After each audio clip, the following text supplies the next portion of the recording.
Imagine standing alone, completely alone. The air is thick with the sound of marching feet, the clatter of iron weapons, the distant war cries of men trained to kill without mercy. 600 warriors. Their armor glints in the sun, their shields a wall of bronze and iron. These are not just any soldiers, these are Philistine elites, battle-hardened, disciplined, and equipped with the most advanced weaponry of their time. Your people? They are nowhere to be seen, hiding in their homes, hoping, praying that someone, anyone, will rise to stop the inevitable slaughter. But no army is coming, no cavalry will ride over the hill. The land of Israel stands defenseless, its warriors long disarmed by the iron grip of its oppressors. And you're not a soldier, you're not a king, you're not a general with years of experience leading men into battle. You're a farmer, and all you have in your hands is a farming tool, a simple ox goad, 8 feet of wood with a sharpened iron tip meant to prod cattle and scrape mud from plows. Against spears, swords, and war hammers, it might as well be a twig in a storm. Yet what happens next will defy all logic. It will rewrite the rules of combat, stun historians, and stand as one of the most unfathomable acts of raw, unrelenting courage ever recorded. A story so impossible that scholars have spent centuries trying to dismiss it as legend. But it's not. This is real, and it's documented in the most historically verified book of all time. This is the story of Shamgar, son of Anath, a simple man who became a warrior, a lone farmer who stood against an army, the man who single-handedly massacred 600 elite Philistine soldiers with nothing but an ox goad. You've heard of Samson, the man of supernatural strength. You know of David, the shepherd boy who slew a giant. But this story is different. There were no miracles, no divine fire from the sky, no army suddenly appearing to reinforce the battle. Just one man, one weapon, and a decision that changed history. What turns a simple farmer into a legend? What happened in that blood-soaked battlefield that even the scribes wrote about in whispers? The truth is more shocking than anything Hollywood has ever produced. And by the time you hear it, you'll never look at history or human potential the same way again. To understand the magnitude of what you're about to witness, we need to step back into one of the darkest periods of ancient Israel. The year is approximately 1200 BCE. The land is in chaos. Israel has no central government, no standing army, and no king to lead them. Instead, they are ruled by a loose confederation of tribes, vulnerable to constant attacks from surrounding nations. And among their enemies, one stands above the rest, the Philistines. The Philistines are not just another warring tribe. They are a rising superpower, armed with something no other civilization in the region possesses: advanced iron weaponry. At a time when most nations still rely on bronze, the Philistines have mastered the art of forging iron, stronger, deadlier, and nearly indestructible in battle. Their warriors carry razor-sharp iron swords, spears, and javelins. Their shields of bronze and iron make them almost impervious to conventional attacks. Against the scattered, poorly armed Israelite farmers and herdsmen, they are nearly invincible. But their military dominance isn't just about superior weapons. They employ a strategy far more insidious, one designed not only to conquer, but to break the will of an entire people. They systematically disarm the Israelites. By the time Shamgar's story takes place, the Philistines have enforced an iron grip on blacksmithing, ensuring that no Israelite can forge a sword or spear. If a farmer needs to sharpen a plow or repair a sickle, he must go to the Philistine blacksmiths and pay an outrageous fee, assuming they even allow it. This isn't just economic control, it's psychological warfare. Imagine living in a world where you couldn't even maintain your own tools without permission from your oppressors, where every day you wake up knowing that the enemy allows you to farm but not to fight, that your fathers and grandfathers once carried swords into battle, but now your strongest warriors wield nothing more than wooden clubs and sharpened sticks. It is a world designed to kill hope itself, and for years it works. The Israelites, unable to mount any real resistance, live under the shadow of Philistine rule. Raiding parties sweep across their land, taking what they please: crops, livestock, even people. The Israelites cower, knowing they cannot fight back, knowing that the last time they tried, the Philistines made an example out of them. But they make one critical mistake. They assume that breaking a people means breaking every man within it, that because an entire nation has been disarmed, no one will dare to resist. What they fail to understand is that it only takes one man, one moment, one decision to defy the impossible. And that decision, made in the heat of desperation, will lead to one of the most astonishing feats of combat ever recorded in human history. Who was Shamgar? The Bible gives us very little information about him, just a single verse in the book of Judges. And yet, that one verse is enough to ignite endless debates among scholars, theologians, and historians. But if you read between the lines, if you analyze the details that most people overlook, you begin to see a picture of a man unlike any other in biblical history. First, let's start with his name, Shamgar, a name that stands out among the traditional Hebrew names of the time. Some scholars believe it has roots in the Hurrian language, and its possible meaning is chilling, sword of the stranger. Think about that. Before he ever set foot on the battlefield, before he ever lifted his weapon in defiance, his very name spoke of warfare, of violence, of being an outsider among his own people. Was he born for battle? Or was his name a grim foreshadowing of the destiny that awaited him? Then there's the title he's given, Son of Anath. At first glance, this seems like a simple reference to his parentage. But Anath is no ordinary name. In ancient Near Eastern culture, Anath was the name of a fierce warrior goddess, a deity associated with battle, bloodshed, and vengeance. Some scholars speculate that son of Anath could mean that Shamgar was part of a warrior class devoted to this goddess, possibly even a mercenary trained in combat before Israel's disarmament. This raises an unsettling question. Was Shamgar an Israelite at all? Or was he an outsider, a stranger who found himself among the Israelites, choosing to fight for them when no one else would? But here's the detail that everyone misses, the most mind-blowing fact of all. Shamgar wasn't a judge when this happened.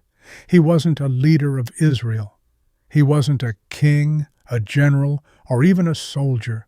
He was a farmer, a man who spent his days working the fields, tending livestock, and using a simple ox goad, a long wooden stick with an iron tip, to guide cattle as they plowed the land.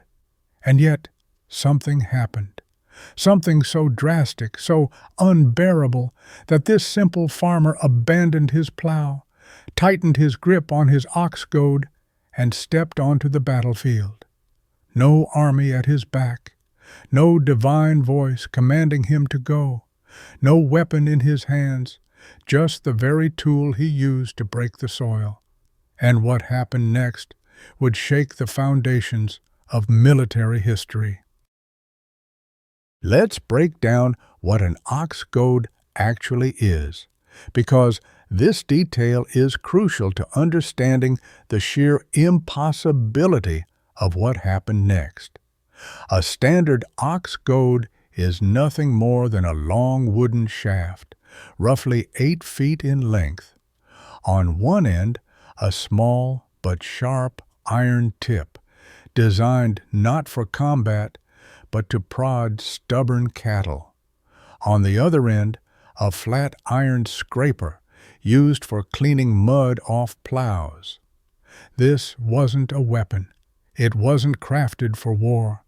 It was a farming tool, an instrument of labor meant to till the land, not spill blood. And yet, in Shamgar's hands, it became something else entirely. Now, picture the battlefield. 600 Philistine warriors, not mere raiders or village bandits. These are elite soldiers trained from birth in the art of war. They march in formation, their iron swords gleaming under the sun, their bronze shields forming an impenetrable wall of defense. Each one is an instrument of death, armored from head to toe, carrying weapons that can slice through a man with a single strike. And against them stands one man, no armor, no shield, no sword, just a farmer gripping a wooden staff with an iron tip. By every measure of warfare, this should have been a slaughter, a one-sided massacre, a hopeless act of defiance crushed before it even begins. And yet, Shamgar doesn't run. He doesn't plead. He doesn't wait for reinforcements that will never come. He charges.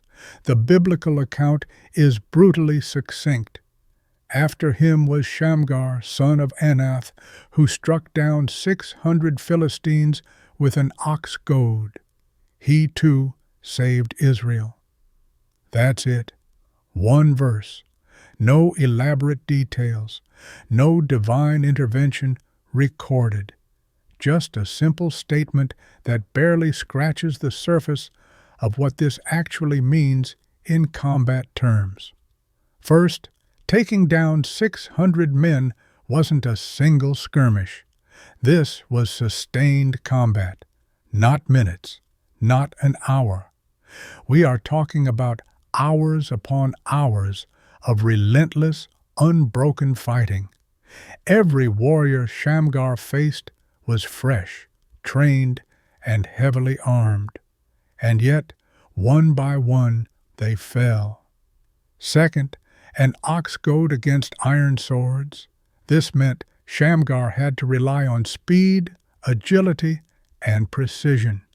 The length of the ox goad, nearly as long as a spear, meant he could fight at a distance, striking before the Philistines could get close enough to use their swords.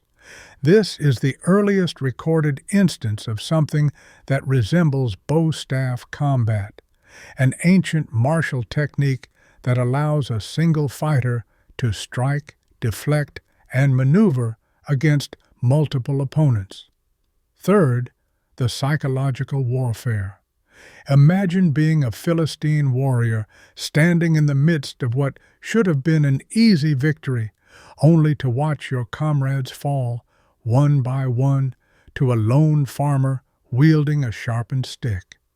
Imagine the creeping horror as you realize that this man isn't slowing down, that your iron sword and bronze shield mean nothing, that something beyond mere skill is driving him. This wasn't just a battle, it was a message that would echo through history, a demonstration that true power isn't found in weapons, in numbers, or in armor. It's in the warrior.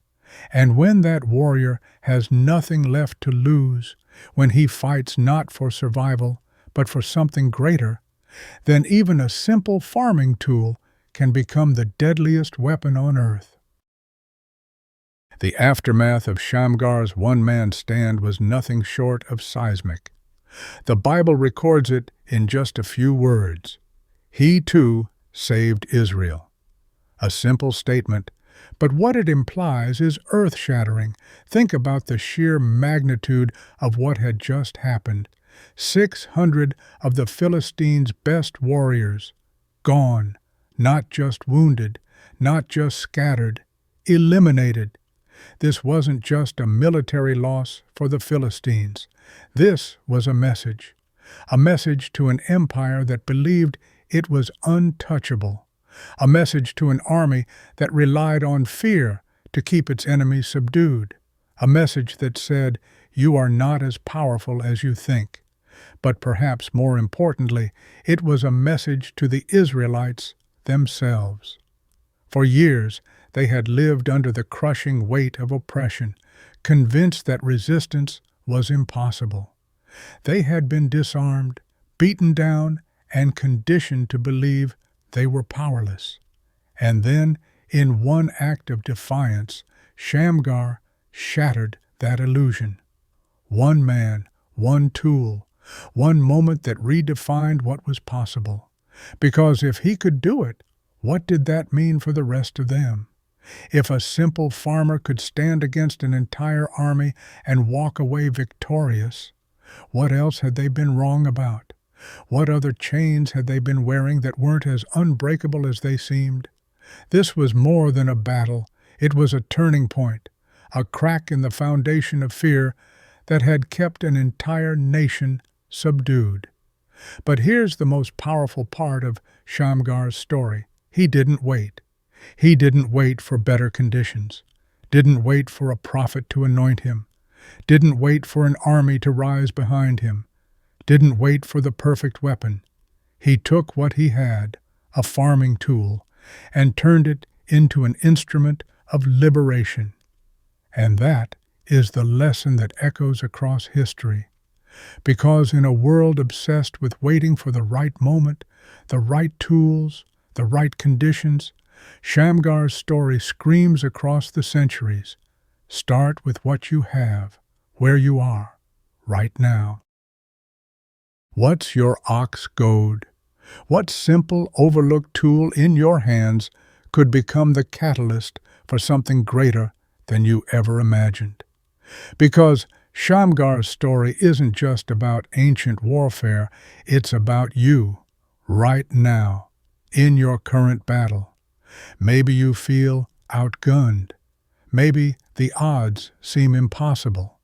Maybe you've convinced yourself that you need more resources, more preparation, more approval before you can take action.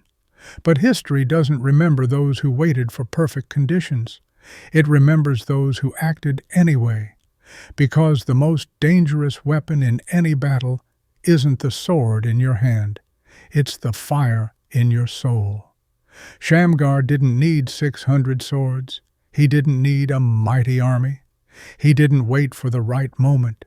He just needed one ox goad and the unshakable determination to use it.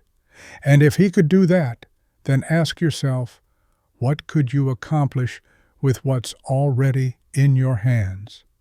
If this story has impacted you, hit that subscribe button.